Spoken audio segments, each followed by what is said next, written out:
Investigation thriller എന്ന് പറഞ്ഞ ഇതാണ്. വിനായകൻ ഒരു രക്ഷയില്ല. വിനായകൻ പൊളി. ഇൻവെസ്റ്റിഗേഷൻ ത്രില്ലർ എന്ന് പറഞ്ഞാൽ നമുക്ക് പൊളി എന്ന് പറഞ്ഞാൽ പൊളി. കാരണം ഓടി നടന്ന് എങ്ങനെ കളിച്ച് വെടിവെക്കാം എന്നും മ്യൂസിക് എങ്ങനെയുണ്ടായിരുന്നു? മ്യൂസിക് നമുക്ക് അടിപൊളി. മ്യൂസിക് മൂവിയിലെ ഒരു രക്ഷയില്ല. അടിപൊളി ആർട്ടിൻ്റെ പ്രത്യേകിച്ച് ആർട്ട് വർക്ക് ആണെങ്കിൽ ഷാജി നടുവിലാണ് ആരുടെ ഇപ്പോഴത്തെ വേറെ ഏതെങ്കിലും മൂവി ആയിട്ട് കമ്പയർ ചെയ്യാൻ പറ്റും മലയാളം സിനിമയിലുള്ള? കമ്പയർ ചെയ്യുന്നില്ല. ഇൻവെസ്റ്റിഗേഷൻ ത്രില്ലർ എന്ന് പറഞ്ഞാൽ അടിപൊളി. ഓക്കെ, നമ്മളെ പിടിച്ചിരുന്നു. വിനായകൻ പോളി ഒരു രക്ഷയില്ല. വിനായകൻ നമുക്ക് അതിനെക്കാളും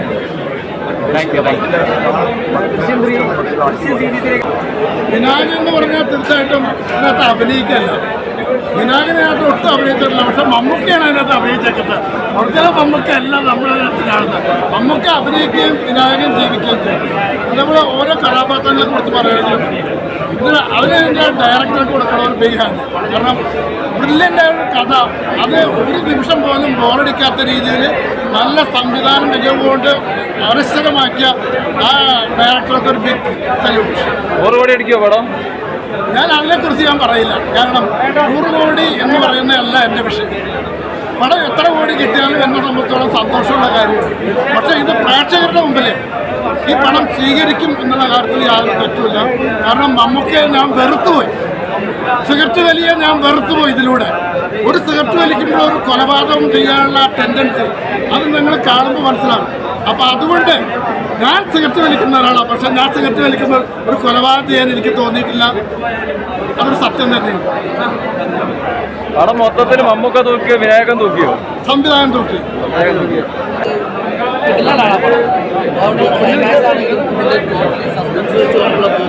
മമ്മൂട്ടിയുടെ പെർഫോമൻസും അതുപോലെ തന്നെ എടുത്തു പറയേണ്ട വിനായകൻ്റെ പെർഫോമൻസ് ഒരു രക്ഷയില്ല. പിന്നെയുള്ള ഈ ഒരു റോള് ചെയ്യാനുള്ള ധൈര്യം മമ്മൂട്ടി, അതുപോലെ തന്നെ വിനായകനെ പോലീസാക്കാനുള്ള ആ ഒരു ധൈര്യം കാണിച്ചു മമ്മൂട്ടി. അത് വേറെ ലെവലാണ്. പോലീസായിട്ടും വിനായകനായിട്ടും എല്ലാം കൊണ്ട് പടം സുഖം. പാർട്ടി മൊത്തം വർഷങ്ങളോ ആദ്യമായിട്ട് വേറെ ആൾക്കാരാണ് വേദിൻ്റെ സിബിയുടെ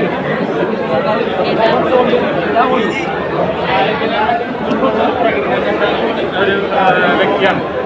നമ്മുടെ രജനീകാന്ത് സാറിനെ നടത്തി കിട്ടുന്ന ഒരു പ്രകടനത്തിന് ജയലളിതം. ഇതിന് മമ്മൂക്കയുമൊത്ത് അദ്ദേഹത്തിൻ്റെ ആ ഒരു കോമ്പിനേഷൻ തീർച്ചയായിട്ടും അത് തിയേറ്ററിൽ തന്നെ എക്സ്പീരിയൻസ് ചെയ്യണം. അതുപോലെ ഇതിൽ വരുന്ന ഓരോ കഥാപാത്രങ്ങളും വളരെ മികച്ച രീതിയിൽ തന്നെയാണ് അഭിനയിച്ചിരിക്കുന്നത്. തീർച്ചയായിട്ടും ഫാമിലിയുമൊത്ത് കാണാൻ പറ്റിയ ഒരു നല്ലൊരു ചിത്രം തന്നെയാണ്. ക്രിസ്മസും ന്യൂ ഇയറും കഴിഞ്ഞ് ഈ ഒരു ചിത്രം ഈ തിയേറ്ററിൽ തുടരും. ഒരുപാട് കളക്ഷൻ റെക്കോർഡ് നേടുന്നുള്ള കാര്യത്തിലോട്ട് ഉണ്ടാവില്ല. നല്ലൊരു ചിത്രം ഫാമിലിയൊത്ത് തന്നെയാണ്. ചോദിച്ചത് നിങ്ങൾ വില്ലനാണോ നായകനാണോ? നമുക്കാണ് ഇത് പറഞ്ഞത്. ഞാൻ ആക്ടർ എന്ന് പറഞ്ഞത് അല്ല, ഓഡിയോ ലോഞ്ചിൽ മമ്മൂക്ക ആക്ടർ തന്നെ പറഞ്ഞത്. ഓഡിയോ ലോഞ്ചിൽ മമ്മൂക്ക വില്ലനാണോ നായകനാണോ എന്താണോ? നിങ്ങൾ ടിക്കറ്റ് എടുത്ത് നോക്ക്. അല്ല, മമ്മൂക്ക ഓഡിയോ ലോഞ്ചിൽ പറഞ്ഞ പുള്ളി വില്ലനാന്ന് അതറിയില്ലയോ? വില്ലൻ പുള്ളി തന്നെ പറഞ്ഞാ നമ്മൾ പറഞ്ഞില്ല, മമ്മൂക്ക തന്നെ പറഞ്ഞാ. മമ്മൂക്ക പറയുന്നില്ലേ? അല്ല, മമ്മൂക്ക പറഞ്ഞു വിനായകൻ നായകൻ ഞാൻ വില്ലനുവാന്ന് പറഞ്ഞേ. പറഞ്ഞു അങ്ങനെ ആയിക്കോട്ടെ മമ്മൂക്ക പറഞ്ഞു. ഞാനും കേട്ടോ? അടിപ്പോ നിങ്ങളല്ലേ പറഞ്ഞ പുള്ളി അങ്ങനെ പറഞ്ഞില്ലെന്ന് പറഞ്ഞത്. അതായത്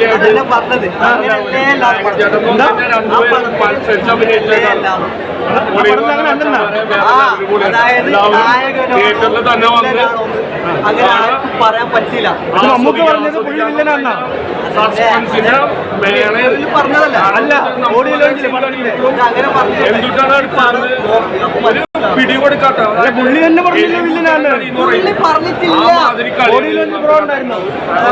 ഓഡിയോ ലോഞ്ച് നിങ്ങൾ ഉണ്ടായിരുന്നോ? ഞാൻ ഉണ്ടായിരുന്നു. ഡിമാൻഡ് എന്ന് പറയുന്നത് ഭയങ്കര രസമായിട്ടുള്ള പ്രോസസ്സാണ്. പിന്നെ ഇത്രയും വലിയൊരു മമ്മൂട്ടി കമ്പനിയുടെ കൂടെ ചെയ്യാൻ പറ്റിയല്ലോ എന്ന് വലിയ കാര്യം. പിന്നെ മമ്മൂട്ടിയുടെ ഒരു ഡിഫറെൻ്റ് ആയിട്ടുള്ള ഒരു ആക്ടിങ് പാറ്റേൺ ആണ് സിനിമയിൽ വരുന്നത്. ഒപ്പം തന്നെ വിനാമറിയും എല്ലാം ഭയങ്കര രസമായിട്ടുണ്ടായിരുന്നു.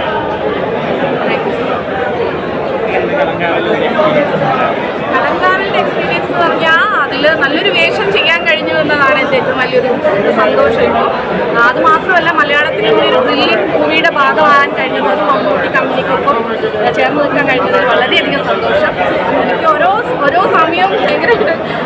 ഭയങ്കര സർപ്രൈസ്ഡ് ആയി. കാരണം മമ്മൂക്കയുടെ ഓരോ മാറ്റങ്ങളും ക്യാരക്ടറും വളരെ സാധാരണ രീതിയിലൂടെയാണ് ആദ്യം സിനിമ തുടങ്ങുന്നതല്ലോ. പിന്നെയാണ് ക്ലൈമാക്സിൽ എത്തുമ്പോഴത്തേക്കും അതിൻ്റെ ഒരു ഓഡിയൻസിന് കിട്ടുന്ന ഒരു രസം എന്ന് പറയുന്നത് ഒരു ഡയലോഗ് ഉണ്ടല്ലോ, കൊല്ലുമ്പോൾ കിട്ടുന്ന ഒരു രസം എന്ന് പറഞ്ഞ പോലെ ആ ഒരു രസം, അഭിനയം എന്ന് പറയുന്ന ഒരു മഹത്തായ ഒരു കലയുടെ ഒരു രസം പ്രേക്ഷകന് എല്ലാ രീതിയിലും ഉൾക്കൊള്ളുന്ന ഒരു ഇതാണ് ഡയറക്ടറും തിരക്കഥാകൃത്തും പ്രേക്ഷകരുടെ കൂടെ അവരുടെ ഓരോ വിശ്വാസങ്ങളും എല്ലാം നമ്മൾ അറിയാണല്ലോ. ഭയങ്കര രസമുണ്ട്, എല്ലാവരും ഭയങ്കര വണ്ടറായി. എന്റെ ഹോസ്പിറ്റലില്ല, ഞാൻ റോഷാണ് ക്യാരക്ടർ റോസ് ചെയ്യുന്നതുകൊണ്ട് അത് റെക്കഗ്നൈസ് ചെയ്യില്ല. ക്രിസ്മസ് നോക്കി അത്രയും കിടിലൻ പെർഫോമൻസ് ആണ്, ഒരു രക്ഷയില്ല. അടിപൊളി ക്ലൈമാക്സ്. അതാണ് ഇതിന്റെ പടം. മമ്മൂട്ടിയാണോ വിനായകനാണോ കൂടുതൽ തകർത്തഭിനയിച്ചത്? കമ്പയർ ചെയ്യാനില്ല, കാരണം രണ്ടുപേരും സെയിം ആണ്. കാരണം അത്രയും വിനായകന്റെ റോള് വിനായകൻ അടിപൊളിയായി ചെയ്തിട്ടുണ്ട്, അതുപോലെ തന്നെ മമ്മൂട്ടിയുടെ റോള് മമ്മൂട്ടി സൂപ്പറായി ചെയ്തു. മമ്മൂട്ടി അതായത് ഒരു മെഗാസ്റ്റാർ ഒരു നെഗറ്റീവ് ഷെയ്ഡ് ചെയ്യണം എന്നുണ്ടെങ്കിൽ ആ ഒരു ധൈര്യം മമ്മൂട്ടി മാത്രമാണ്. ഒന്നും പറയാനില്ല, അടിപൊളിയായിരുന്നു, സൂപ്പർ പടം. ക്രിസ്മസ് തൂക്കി മമ്മൂക്കാൻ്റെത് അങ്ങനെ അത് കണക്കിലുള്ളത് ഒന്നും പറയാൻ നമുക്ക് കഴിയില്ല. ഒരിക്കലും ഈ വർഷത്തെ മമ്മൂക്കാൻ്റെ ഫസ്റ്റ് ഒരു 2 പടം ഫ്ലോപ്പായിട്ട് 3ാമത്തെ പടത്തിൽ വന്നു. പിന്നെ മമ്മൂക്കാനെ കുറിച്ച് പറയുകയാണെങ്കിൽ ഇത് വേറെ ഇതാണ്, നമുക്ക് ചിന്തിക്കുന്നതിനെക്കാട്ടും. പക്ഷെ ഇത് പറയില്ലേ, മമ്മൂക്കാർക്ക് കൈയോടും വിനായകനെ നായകനാക്കിയത് മമ്മൂക്കാർ കൈയോടും. നായകന്മാര് ഒരുപാടുണ്ടെന്ന് പറയുന്നത് അവരുടെ ഒരു സ്ക്രീൻ സ്പേസും അവരുടെ കഥാപാത്രമൊക്കെ ഒരു പൂർണ്ണത ലഭിച്ചിട്ടുണ്ട്. ഇത്രയും നായകന്മാര് ഞാൻ ഇത്രയും ഇതായിട്ടുണ്ടോ ചോദിച്ചാൽ 2-3 നടികൾ ഉണ്ട്.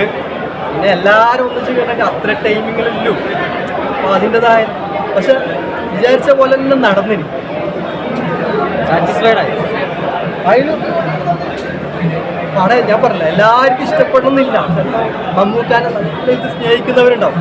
ചിലപ്പം ഇതിങ്ങനെ ചെയ്തത് അതിനുത്തരം അന്ന് കിട്ടിയില്ല കാതൽ എന്ന് പറഞ്ഞ പടത്തിൽ. അതുകൊണ്ട് ഇത് പടം സിനിമയാണ്, സിനിമയായിട്ട് തന്നെ കാണണം, അങ്ങനെ നമുക്ക് പറയാൻ കഴിയും. ഒരു 1.5 അഭിനയം ഇതുവരെ കണ്ടിട്ടില്ല ഇങ്ങനത്തെ അത് കാണാൻ വേണ്ടി ഓഡിയൻസിന് എന്തായാലും ഗംഭീര പടമാണ്, വേറൊരു അപ്രോച്ചാണ്.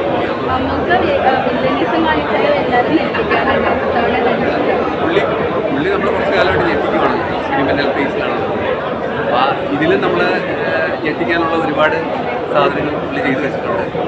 മാത്രമല്ല ഡയറക്ടർ ഭയങ്കര ഡിഫറെൻറ്റ് രീതിയിലാണ് ഈ പടം അപ്രോച്ച് ചെയ്തത്. അതായത് ഗ്രേറ്റ് മൂവിയാണ്, പ്ലീസ് ടു വാച്ച്. ഞാനും ഇതിലൂടെ നല്ല ഭയങ്കര ഫാസ്റ്റിൽ ഷൂട്ട് ചെയ്ത ഒരു മൂവിയാണ്. ഞാനും ടോട്ടാലിറ്റി അറിയുന്നത് ഇന്നാണ്. പടം കാണുമ്പോഴാണ് ഞാൻ ടോട്ടാലിറ്റി അറിയുന്നത്. ഞാൻ വിചാരിച്ച ഒരു അപ്രോച്ചേ അല്ല ഡയറക്ടർ ഇതിൽ കീപ്പ് ചെയ്തിരിക്കുന്നത്. ഭയങ്കര രസമാണ്. ഞാനത് ഇവിടുത്തെ സിനിമകളിൽ കാണാത്തൊരു വേ ഓഫ് നറേഷനാണ് പുള്ളി സ്ക്രീൻ പ്ലേയിൽ ചെയ്തിരിക്കുന്നത്. അതൊരു പുതിയ കാഴ്ച അനുഭവമായിരിക്കും. ഒബ്വിയസ്ലി മമ്മൂക്കയും വിനായകനും ഓപ്പോസിറ്റ് രണ്ടുപേരും. വിനായക ചേട്ടനെയും നമ്മൾ ഇങ്ങനെ ഒപ്പം ചെയ്ത് കണ്ടിട്ടില്ല. വിനായക ചേട്ടൻ ഈ പറയുന്ന പോലെ വിനായക ചേട്ടൻ തന്നെ പല ഇൻ്റർവ്യൂവിലും പറയുന്നുണ്ട്, ഞാൻ വളരെ കൺട്രോൾ ചെയ്ത് അഭിനയിച്ചു. നമുക്കത് അറിയാൻ പറ്റില്ല. നമ്മൾ കാണാത്തൊരു വിനായക ചേട്ടൻ, ഒട്ടും കാണാത്തൊരു മൂക്കി. അതൊരു ഭയങ്കര വലിയൊരു വിഷയം. വില്ലനായിട്ട് വരുമ്പോൾ ഉണ്ടാകുന്ന ആ ഒരു നായകനായി നമ്മൾ ഇത്ര കാലം കണ്ടൊരു വില്ലനായിട്ട് മാറും. പുള്ളി എന്ത് വില്ലനിസം കാണിച്ചാലും നമുക്ക് നായകനാണ് പുള്ളി. പക്ഷെ ആ ചില സമയത്ത് പുള്ളിയുടെ ചില ഭാവങ്ങളും ഈ ഡെവിൽ ഭാവങ്ങളൊക്കെ ഭയങ്കര രസമുണ്ട്. അതാ ഞാൻ പടം കാണുന്നത് മനസ്സിലായി, നമ്മൾ കാണാത്ത ഒരാളാണല്ലോ. അതാ സിനിമയുടെ തുടക്കം മുതലേ പുള്ളി അതിൻ്റെ അപ്രോച്ച് ചെയ്തിട്ടുള്ളത്. അതിൽ ഭാഗമാകാൻ പറ്റിയ എനിക്ക് ഭയങ്കര സന്തോഷമുണ്ട്. നിങ്ങൾ നോട്ട് ചെയ്ത് വെച്ചോ, എഴുതി വെച്ചോ, വിനായകൻ ചേട്ടനും നമ്മുടെ മമ്മൂക്കയും ക്രിസ്മസും തൂക്കും അടുത്ത വർഷം.